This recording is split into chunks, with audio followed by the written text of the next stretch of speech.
నమస్కారం, రుద్ర న్యూస్కు స్వాగతం. సిద్దిపేట జిల్లా ఉస్నాబాద్ మండలం జిల్లెలగడ్డలోని సాంఘిక సంక్షేమ గురుకుల పాఠశాలను జిల్లా కలెక్టర్ మిక్కిలినేని మణిచౌదరితో కలిసి మంత్రి పొన్నం ప్రభాకర్ బుధవారం రోజున ఆకస్మికంగా తనిఖీ చేశారు. విద్యార్థులతో ముచ్చటించిన మంత్రి పొన్నం ప్రభాకర్ పాఠశాలలో ఉన్న సమస్యలపై ఆరా తీశారు.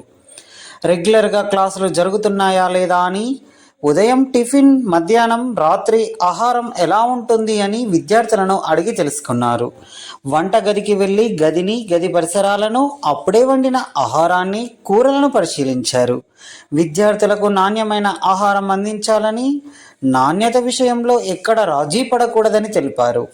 కూరగాయలను పరిశీలించి విద్యార్థులకు మెనూ ప్రకారం ప్రతిరోజు పెడుతున్న టిఫిన్, కూరల గురించి ఆరా తీశారు. అనంతరం విద్యార్థులు, స్టాఫ్ ఎంతమంది ఉన్నారో, విద్యార్థులకు సరిపడా ఉపాధ్యాయులు ఉన్నారా లేదా అని ప్రిన్సిపల్ని అడిగి తెలుసుకున్నారు. ఇటీవల జిల్లెలగడ్డ సాంఘిక సంక్షేమ పాఠశాల నుండి జాతీయ స్థాయిలో హ్యాండ్బాల్, త్రోబాల్లో అత్యుత్తమ ప్రతిభ కనబరిచిన విద్యార్థులను అభినందించి సత్కరించారు. ప్రతిరోజు స్కూల్లో ఎలాంటి గేమ్స్ ఆడిపిస్తున్నారా అని అడిగి తెలుసుకున్నారు. డ్రాయింగ్ కాంపిటీషన్లో అత్యుత్తమ ప్రతిభ కనబరిచిన విద్యార్థిని అభినందించి వాటిని ఆసక్తిగా గమనించారు. స్కూల్లో డోర్స్, విండోస్ సరిగా లేవని, స్కూల్ ప్రక్కనే కొండ ఉండడం వల్ల కొంత ఇబ్బందులు ఉన్నాయని మంత్రి దృష్టికి తీసుకురాగా వెంటనే పాఠశాల పరిసరాలు బాగు చేస్తామని హామీ ఇచ్చారు. పాఠశాలకు ఆర్ఓ ప్లాంట్ మంజూరు చేస్తామని, డైనింగ్ హాల్లో బెంచెస్, టేబుల్స్, పిల్లలకు బెడ్స్ మంజూరు చేస్తామని తెలిపారు. విద్యార్థులంతా చదువుల్లోనూ ఆటల్లోనూ మంచి ప్రతిభ కనబరచాలని సూచించారు.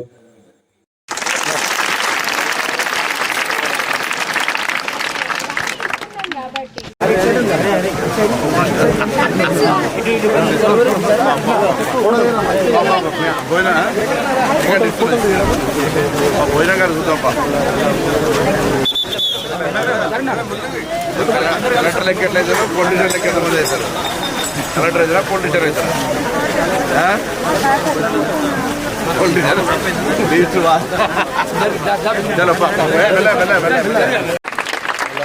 కారణం కప్పుతున్న వాళ్ళకు మీరు కూడా అట్లనే ప్రైజ్ తెచ్చుకోవాలి. మీరు కూడా రావాలి ఇక్కడికి, అవునా?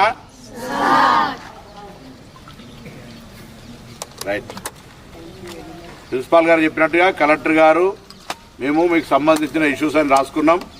అలా తొందరలో పరిష్కారం చేస్తాం మీరు మమ్మల్ని అడగాలి. రైట్. ప్రిన్సిపాల్ గారిని అడగమని మళ్ళీ 15 రోజులు ఎప్పుడైనా